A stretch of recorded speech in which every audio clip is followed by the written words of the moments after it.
Sharon had some problems with the birth, so Will was an only child growing up. He played by himself a lot. The magazines that Sharon read were full of paintings. I'm not sure they were very suitable for a young boy to be around, but I don't like to judge. James liked such strange books, full of horrible things. I remember him telling me about one with rats everywhere. I really don't see the appeal.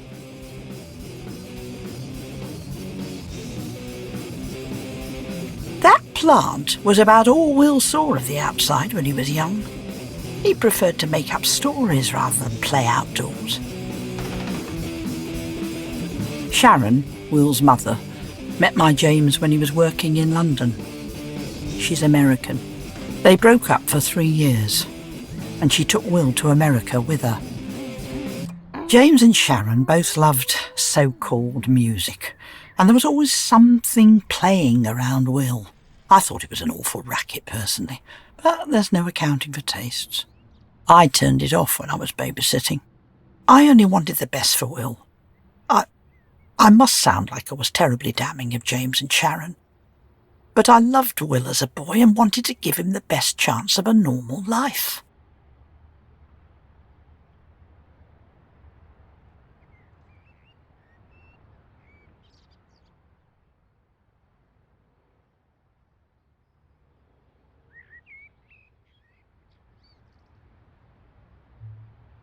I remember an evening where Will was quieter than usual.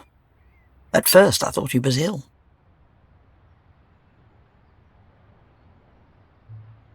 He'd got into a fight at school. A boy had been calling a dark-skinned girl names. Will had tried to stop the other boy, but he had been punched in the stomach. I asked him if he had cried, and he said yes. I told him that big boys don't cry. I remember him asking me then, what do big boys do when they're sad? I suppose I didn't answer his question. I told him that he would be a good man when he was grown up and be able to stand up for himself. I told him that he was right to try to stop the bully.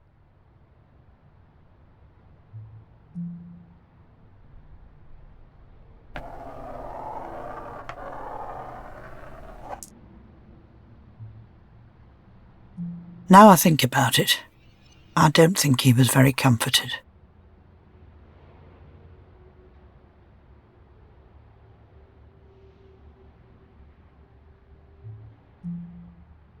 When he was going to bed, Will tripped on a toy.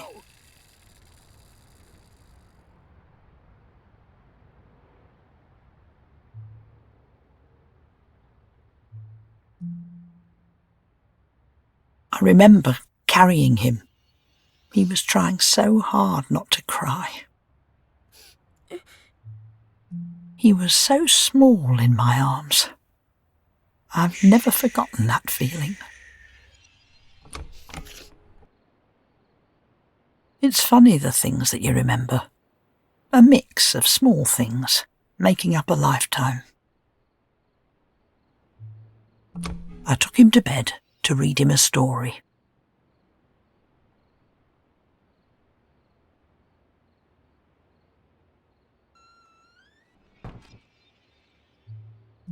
He went through a phase of being scared of ghosts.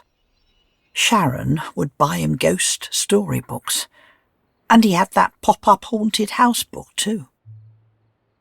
I had to check the room for ghosts before he would sleep.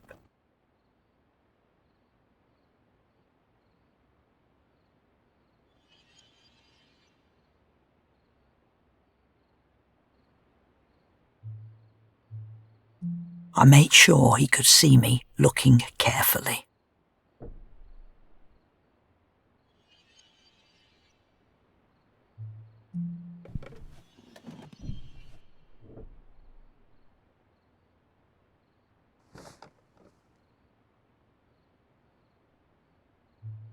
I remember that night clearly. I remember promising him that I would always protect him, no matter whatever happened. Of course, he was thinking of ghosts still, but maybe I knew then that his life wasn't going to be so easy.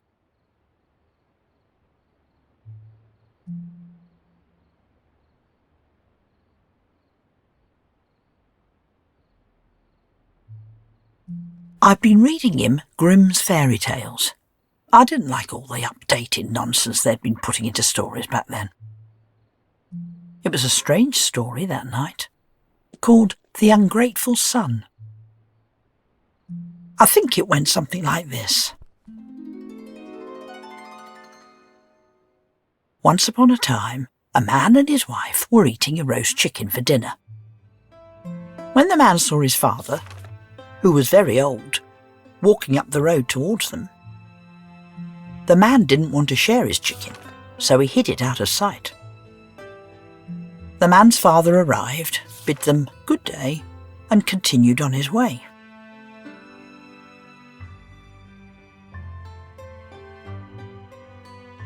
The man was very happy and so told his wife to put the chicken on the table again. But the chicken had transformed into a giant toad, which leapt onto the face of the man. The toad wouldn't leave his face and hissed at the wife when she came near, so she didn't dare approach to help. The man had to feed the toad every day from then on, or it would bite his face, and he never rested for the remainder of his life. That was a very strange story.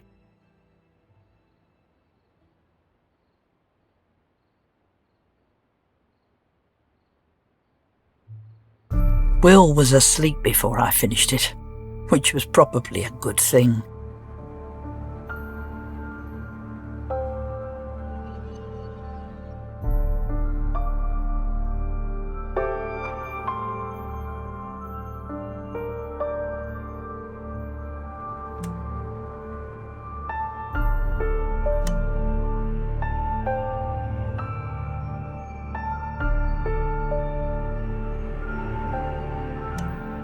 I felt strange after reading it.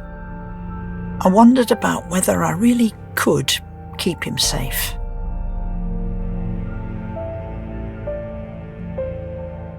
The world is so unpredictable. I would do my best like all good grandmothers.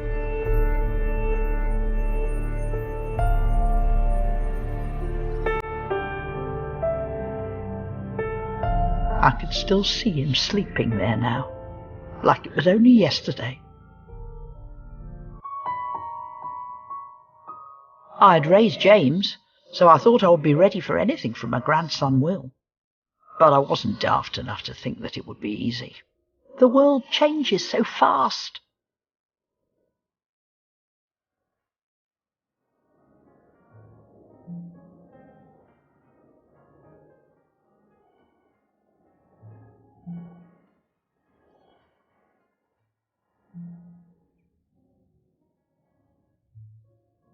I remember the family visiting me when Will was a teenager.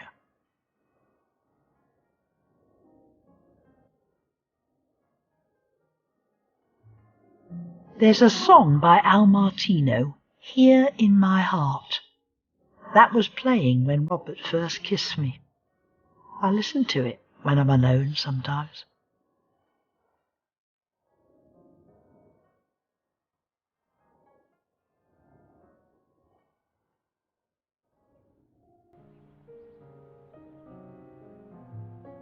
We've family over in New Zealand. I went to visit them after James had grown up. We still write letters to each other, at Christmas, you know. It's important to stay in touch with your family, even when we're so spread out. I like to go to the seaside at Brighton. They sell these glass animals there, handmade. I started collecting them years ago, and I still get a new one every time I visit. My husband Robert died when Will was young. He was a good writer, but I do wish he had tried a bit harder. Still, I loved him. We were all waiting back then for Diana to divorce Charles. It had been such a scandal after that television interview that she did. People seem to believe that all us old folk want to talk about is the weather, so I started the conversation. I think it's sad. She was bullied into all of this from the beginning. The conversation didn't go well from there. I got very frustrated with him. I told you before that Sharon is American. She didn't say anything, which was probably a blessing, really. James wasn't much help. He's always held liberal views on things. I wish I'd never even started the conversation. They didn't want to hear my opinion. "Excuse me, I'm going to make some tea," I said. No one offered to help.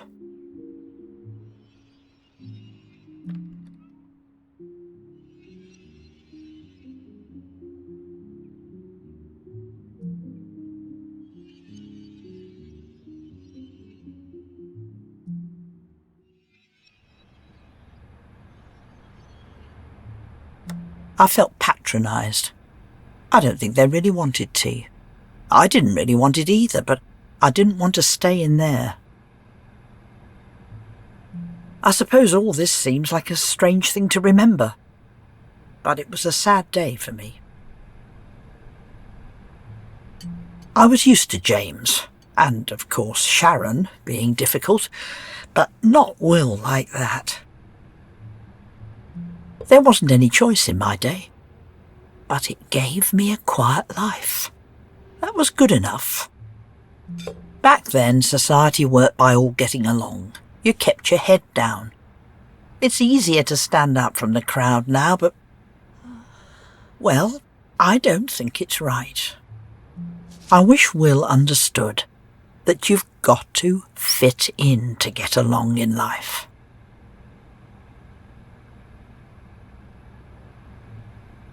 I was worried about him, getting all these views. It could get him into trouble. I was so scared that Will was going to go off half-cocked and make a mess of his life. I stood there, waiting for the tea to brew. And I cried. He was so headstrong, and he was going to make mistakes. I knew it. I couldn't change his mind.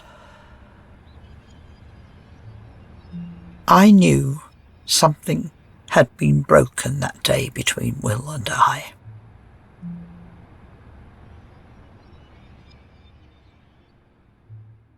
I took a deep breath and pulled myself together. It's not the done thing to let others see you get upset.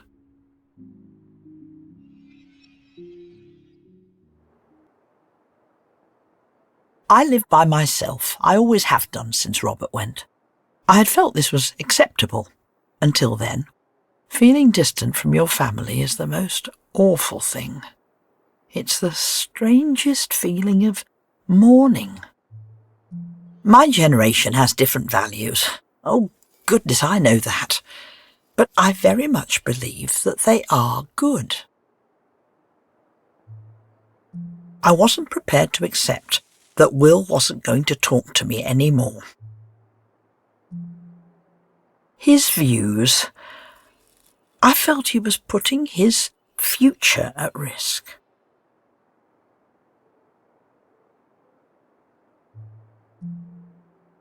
All these free ideas about people choosing their own way to live, he would understand later. But how much later?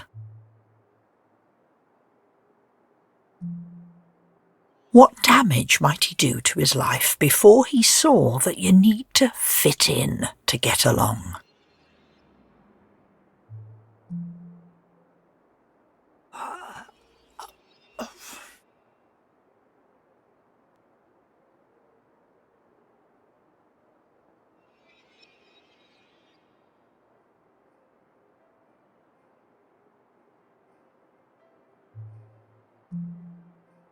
I felt uneasy about that Christmas. We would be together all day. I remember a Christmas after Will had gone to university, but we were all coming back together for the holiday.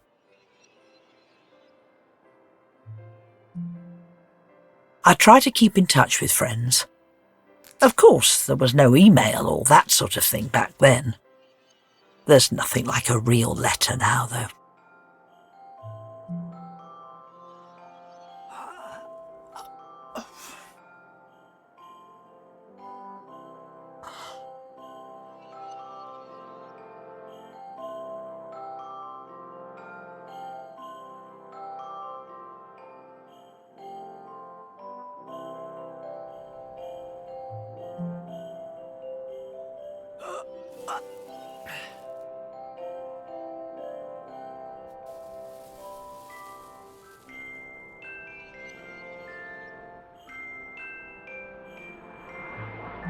I was down in the dumps, to be honest. It was good to keep busy making the place look nice.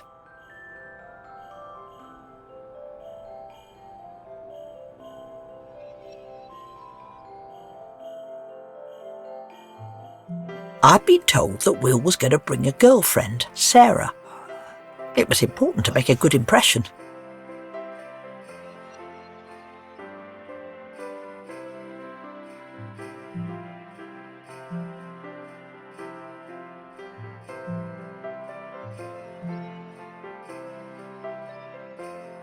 My family arrived just as the Christmas lunch was ready. It was perfect timing. When Sharon took Will to America, he was only 10. Like most boys, he wasn't much of a letter writer. She took him away from us for 3 years, and I barely saw him.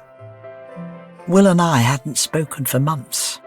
I didn't know if he understood that when we disagreed, it was only because I cared so much about him.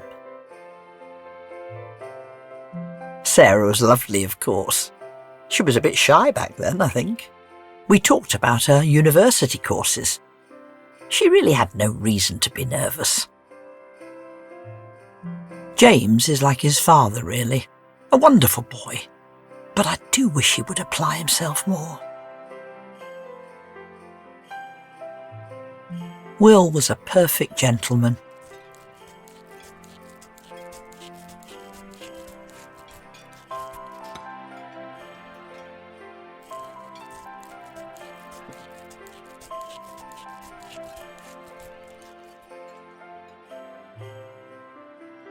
He was so courteous and attentive. Thanks.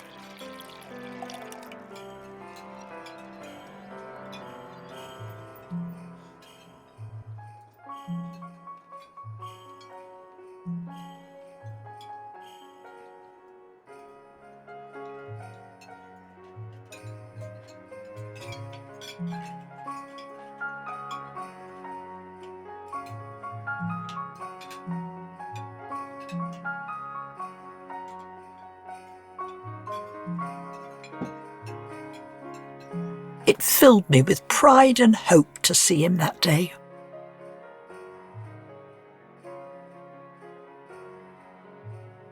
He was becoming the man I had hoped he would be. With Sarah, I hoped he would be on track to a normal life.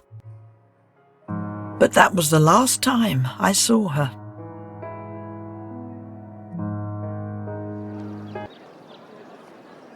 The next summer, I went to visit Will at university. I always like to arrive on time. It's just polite. So I had left plenty of time for the drive down to see him. The university had a lovely mix of old and new buildings. After arriving early, I went to look at them. There were so many young people there, all full of life and excited about the future. Lots of beautiful girls around, and I was hoping I might spot Sarah. I never went to university. It wasn't like it is now, where it seems normal to go. It was nice to see so many people improving their lives. At first, I saw Will from a short distance before he saw me, and I couldn't make out what he was doing. Then I saw that he was holding hands with a man.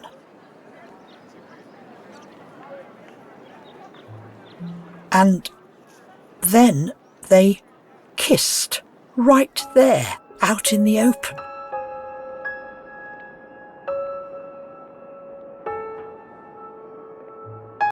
After everything I had tried to teach him, he went and did that. I couldn't believe it. I knew those views of his would get him in trouble.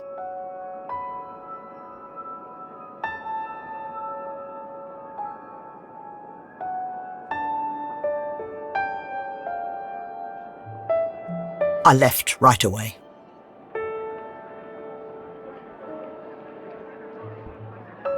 What was I supposed to say to him then?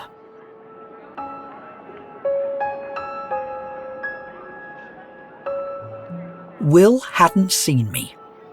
I simply had no idea how I could be expected to act like everything would be okay for him. He was so young to be doing that kind of thing, with his whole life ahead. Suddenly, the university seemed ugly, obscene. All that sense of entitlement, but no appreciation. All those petty children doing whatever they wanted, ignoring the responsibility of the freedoms my generation got for them. I wanted to be civil, but I was so angry with him, with them all. He was putting himself in danger. That sort of thing.